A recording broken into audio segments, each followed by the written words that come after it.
So the letter of explanation is one of the most important documents that you will need to master quickly while submitting your EAPR. So some of the questions I get asked often is, what should a letter of explanation look like? How do I create one? What do I include in the documents? Do I explain this all in one big document and include this document in the client information section? Or do I bundle my explanation with documents and upload it in the document section? Now, do stick around till the end because we're also going to reveal a step-by-step process as to how you should go about constructing your letter of explanation. Hey, this is Jason from the Immigration Consultant, and this time we are back and about to release a whole bunch of videos on the express entry. So without wasting any time, let's get into it. So this video will be broken in two sections.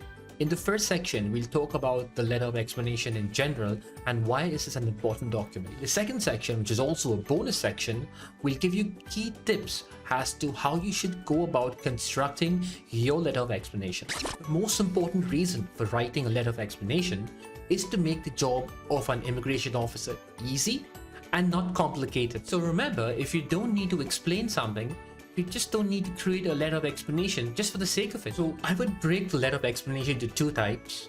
One is the information for which you need to give an explanation for.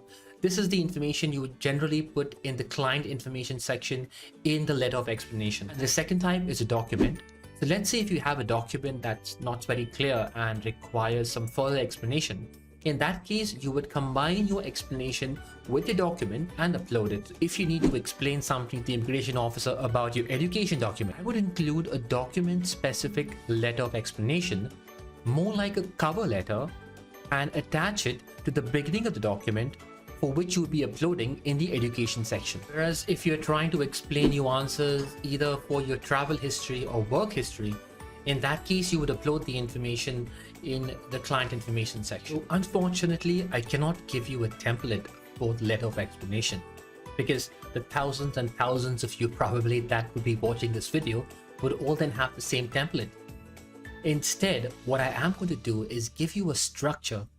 I'm going to work backwards and destructure the letter of explanation and give you a structure how to go about constructing your letter right from the very beginning. So at the end of the day, the thousands and thousands of you, for each letter that you are going to construct, each letter will be unique to yourself.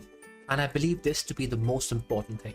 So first, let's talk about constructing the letter of explanation for the client information section. Now, this is the box that is right at the bottom of your document checklist.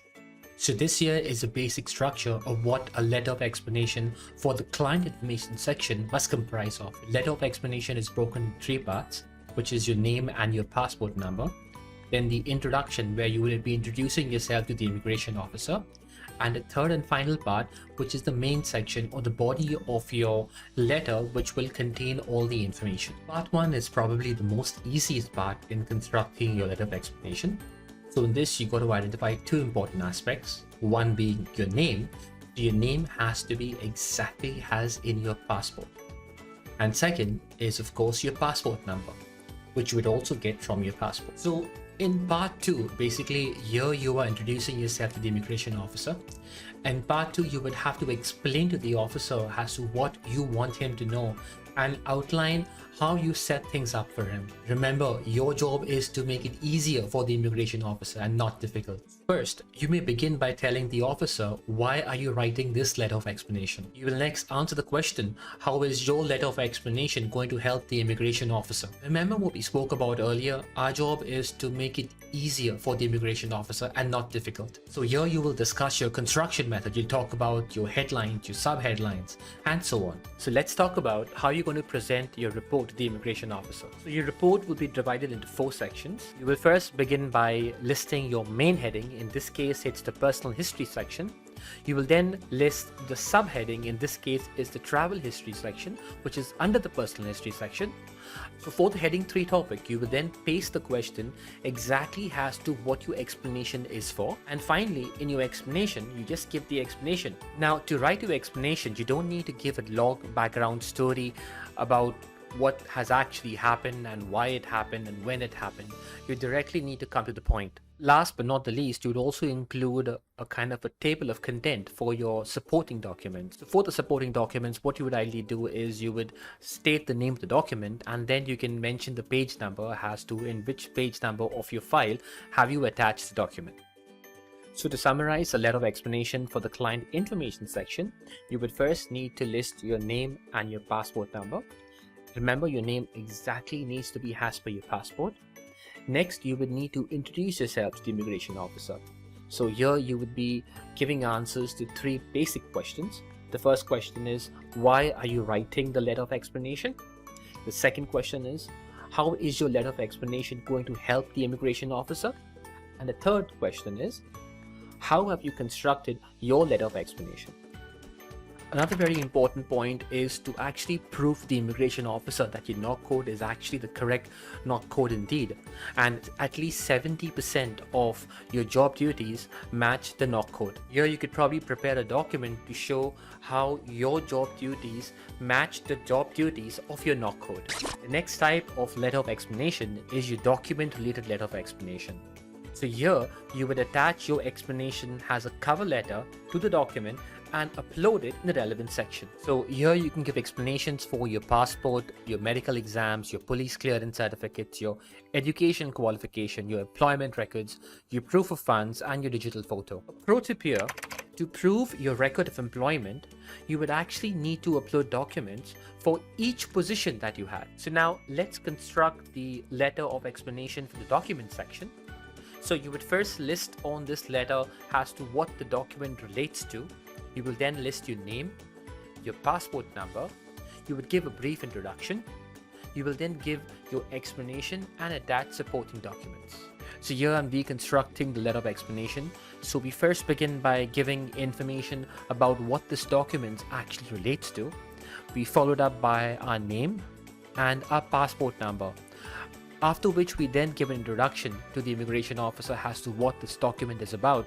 So in this case, we mentioned I have enclosed the documents below in reference to the proof of means of financial support. We will then list a small table of content out here giving reference to the documents along with the page numbers.